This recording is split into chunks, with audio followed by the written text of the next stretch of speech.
We closed in and shortened the line so that we were near enough to shout to each other, and we decided that if anything happened we would form up into a tight group, shoot our way out and withdraw back into town.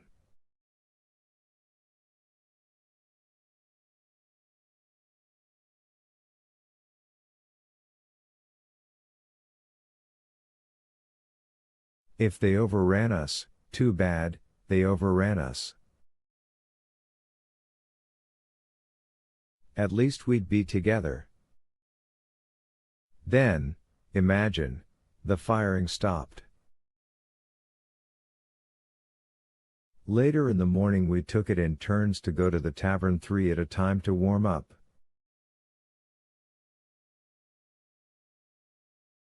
When do you think the relief finally turned up?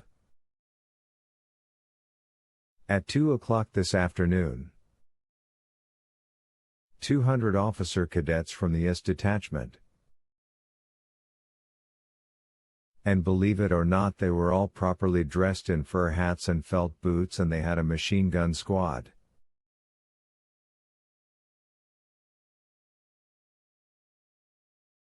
Colonel Nai Turs was in command of them.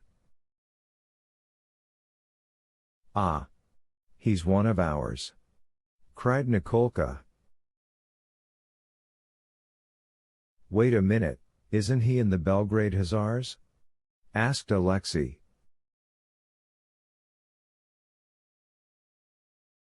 Yes, that's right, he's a Hussar. Well, you can imagine, they were appalled when they saw us.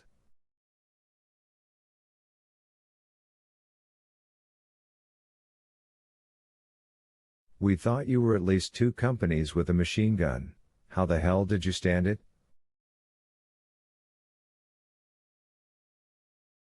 Apparently that machine gun fire at dawn was an attack on Serebryanka by a horde of about 1,000 men.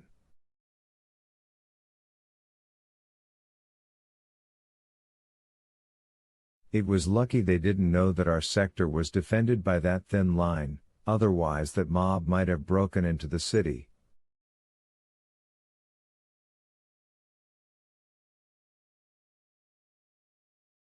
It was lucky, too, that our people at Serebryanka had a telephone line to Post-Volensk.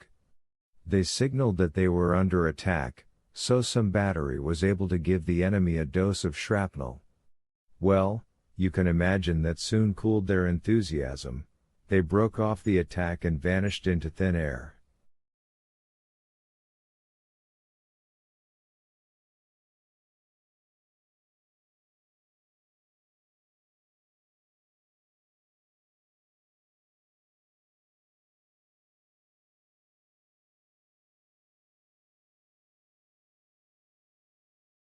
But who were they?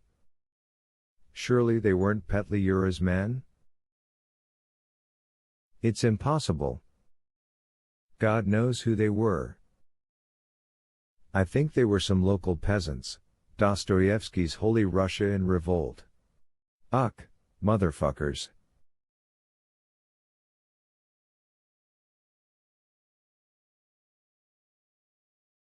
God Almighty.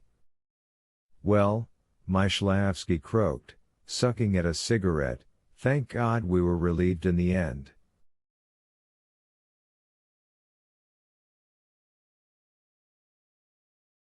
We counted up and there were 38 of us left. We were lucky, only 2 of us had died of frostbite. Done for. And 2 more were carried away. They'll have to have their legs amputated.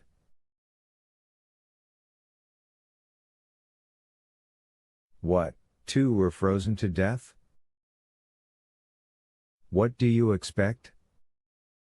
1 cadet and 1 officer. But the best part was what happened at Popluho, that's the village near the tavern.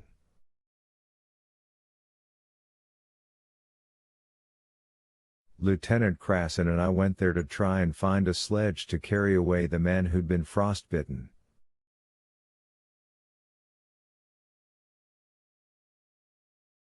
The village was completely dead, not a soul to be seen. We hunted around, then finally out crawled some old man in a sheepskin coat, walking with a crutch.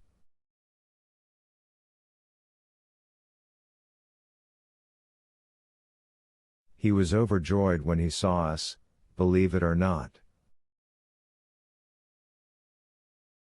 I felt at once that something was wrong. "What's up?" I wondered. Then that miserable old bastard started shouting. "Hello there, lads." So I put on an act and spoke to him in Ukrainian. "Give us a sledge, Dad," I said. And he said, "Can't. Them officers have pinched all the sledges and taken them off to post." I winked at Krasin and asked the old man, "God damn the officers. Where've all your lads disappeared to?" "And what do you think?" he said. "They've all run off to join Petliura." "How do you like that, eh?" He was so blind, he couldn't see that we had officers' shoulder straps under our hoods, and he took us for a couple of Petliura's men.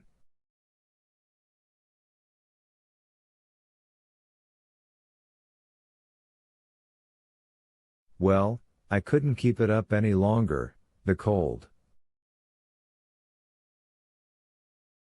I lost my temper. I grabbed hold of the old man so hard he almost jumped out of his skin, and I shouted in Russian this time.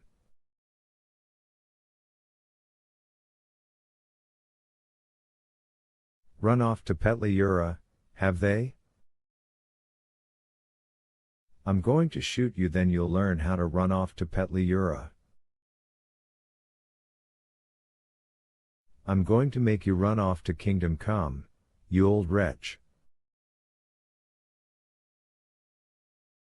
Well, then of course this worthy old son of the soil, here Myshlayevsky let out a torrent of abuse like a shower of stones, saw what was up.